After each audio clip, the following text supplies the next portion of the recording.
सुंदर चेहरे या व्यवहार। किसी शहर में एक दिन एक महात्मा प्रवचन देने के लिए आए थे। उस महात्मा का प्रवचन सुनने के लिए काफी सारे लोगों की भीड़ लगी हुई थी। इतने भीड़ में से एक ने एक पुरुष को खड़ा किया और उन्हें आगे बुलाया। महात्मा ने उस आदमी से कहा कि मैं तुमसे 2 सवाल पूछने हैं। आप मुझे सच सच बताओ, जो भी तुम हो वही मुझे बता दो। उस आदमी ने कहा, जी महाराज, मैं आपको सच ही बताऊंगा। उस महात्मा ने उनसे पहला सवाल ये पूछा कि अगर कोई सुंदर लड़की बाजार में आपको दिखेगी तो क्या आप उसे पलट कर देखते हैं? उस आदमी ने कहा, जी जरूर, अगर मेरे साथ मेरी बीवी ना हो तो मैं पलटकर जरूर देखूंगा। उस आदमी का ये जवाब सुनकर प्रवचन में जनता हंसने लगती है।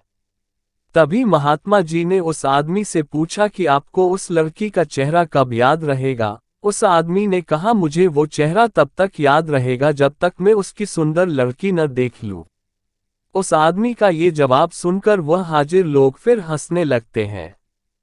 फिर वो व्यक्ति बाद में बताता है कि ज्यादा से ज्यादा मुझे वो लड़की 2 to 3 दिन तक याद रहेगी। महात्मा जी ने कहा, अच्छा है, अब मेरा दूसरा सवाल आपसे ये है कि अगर मैं आपको एक उपहार दूं और मैं आपसे कहूं कि आपको ये उपहार दिल्ली में एक अमीर बिजनेसमैन रहता है उसके घर तक पहुंचाना है, तो क्या आप मेरा ये काम करेंगे? उस आदमी ने कहा, जी बिल्कुल, जैसा आप कहते हो वैसा ही करूँगा।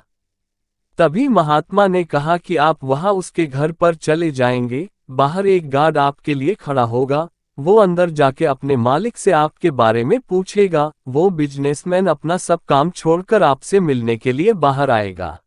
बस इतना ही नहीं, वो बाहर आकर आपसे उपहार लेकर के आपको अंदर आने के लिए कहता है और आपके मना करने के बावजूद भी वो आपको अपने घर में लेकर ही जाता है।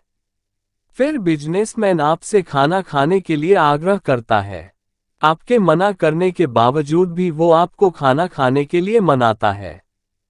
आपके लिए अलग अलग कई सारे व्यंजन अलग से बनाए जाते हैं और आपको खिलाया जाता है।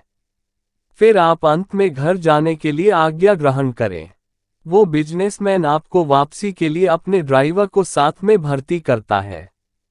आप बहुत खुश हो जाते हैं। इतना बोलने के बाद महात्मा ने पूछा कि अब आप बताएं कि आपको उस बिजनेसमैन का चेहरा कितने दिनों तक याद रहेगा? तब उस आदमी ने कहा कि महाराज, उसका चेहरा मुझे हमेशा याद रहेगा। सीख: इस कहानी से हमें यही सीख मिलता है कि हमें जीवन में अपनी सुंदर छवि बनाने में ध्यान देना चाहिए, न कि सुंदर चेहरे कि क्यों लोग चेहरा भूल जाते हैं पर आपका व्यवहार कभी नहीं भूलते हैं। स्टोरी अच्छी लगी हो तो प्लीज चैनल को सब्सक्राइब कीजिए।